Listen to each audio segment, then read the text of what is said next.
Good morning student. आज हम लोग चलेंगे किस पर?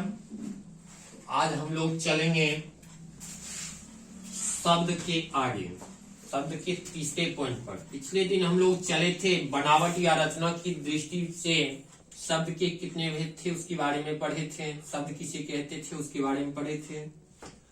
आज हम लोग चलेंगे प्रयोग के आधार पर शब्द के दो भेद होते हैं। अब यहाँ प्रश्न पूछ दिया जाएगा जो प्रयोग के आधार पर शब्द के कितने भेद होते हैं, तो दो भेद। कितने भेद? दो भेद।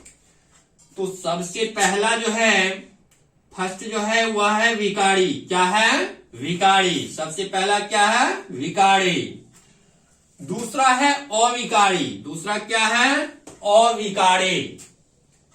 तो सबसे पहला जो है विकारी, पहले देखेंगे जो विकारी किसे कहते हैं। तो बोला जा रहा है लिंग, वचन, कारक, काल, पुरुष के आधार पर जिन शब्दों का रूप बदल जाता है। क्या बताया जा रहा है?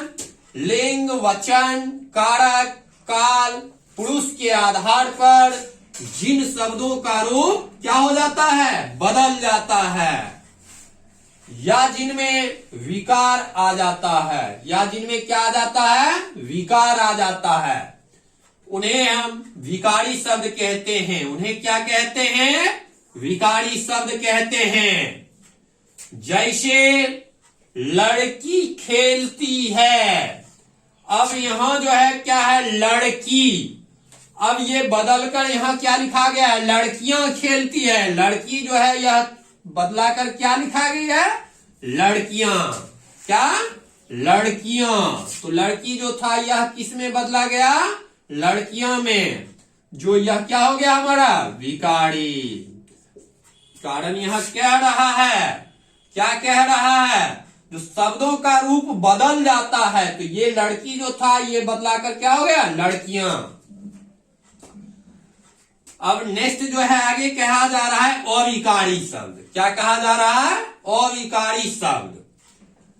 लिंग, वचन, पुरुष, कारक आदि के आधार पर जिन शब्दों के रूप नहीं बदलते, यानी जिनमें कोई परिवर्तन नहीं आता, उन्हें अविकारी शब्द कहते हैं। उन्हें हम क्या कहते हैं? अविकारी शब्द कहते हैं। क्रिया विशेषण, समुच्चय बोधक, विषमयादि बोधक तथा संबंध बोधक, ये सभी क्या है? अविकारी शब्द होते हैं। जैसे ऊपर, वहां, और, इसलिए इत्यादि, ये सभी क्या हैं? अविकारी शब्द हैं। क्या हैं? अविकारी शब्द हैं। तो हम इसमें देखें जो क्या, इसमें जो है रूप क्या हो रहा है? नहीं बदल रहा है। किसमें? अविकारी में। और इसमें क्या हो रहा था? रूप बदल रहा था। तो इसे हम क्या बोले? अविकारी शब्द। ठीक। अब इसी तरह से जो है प्रश्न पूछा जाएगा ऑब्जेक्टिव टाइप में। किस टाइप से ऑब्जेक्टिव पूछा जाता है वो अब देखना है इस चैप्टर से।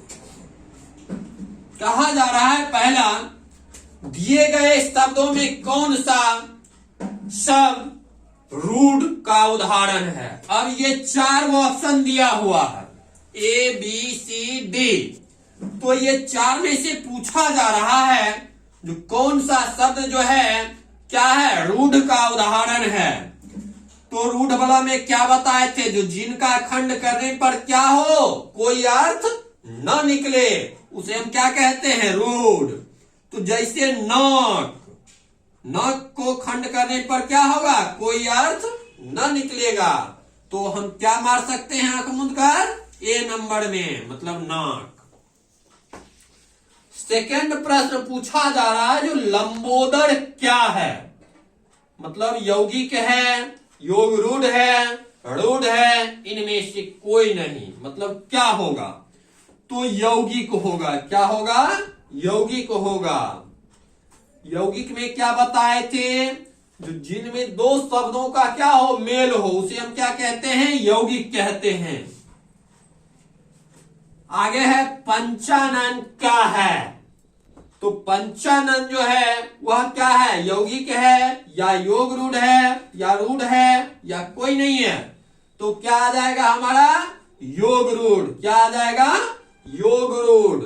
योग रूढ़ में क्या बताए थे, तो जो साधारण अर्थ को छोड़कर क्या करे, विशेष अर्थ को ग्रहण करे, उसे हम क्या कह रहे थे, योग रूढ़ कह रहे थे। अब नेक्स्ट में आना है हमें 4 नंबर पर, निम्नलिखित में यौगिक शब्द कौन सा है। क्या बताया जा रहा है, निम्नलिखित में यौगिक शब्द कौन सा है। तो ए नंबर में है पंकज, बी नंबर में है जलज, सी नंबर में है पाठशाला और डी नंबर में है गणेश। तो हमें पूछ क्या रहा है, यौगिक। तो हमें यौगिक पर मारना है क्या, पाठशाला पर। तो पाठशाला जो है क्या है, 2 शब्दों के मेल से बना हुआ है। तो फिर जो है अब हम मिलते हैं नेक्स्ट वीडियो में, तब तक के लिए धन्यवाद।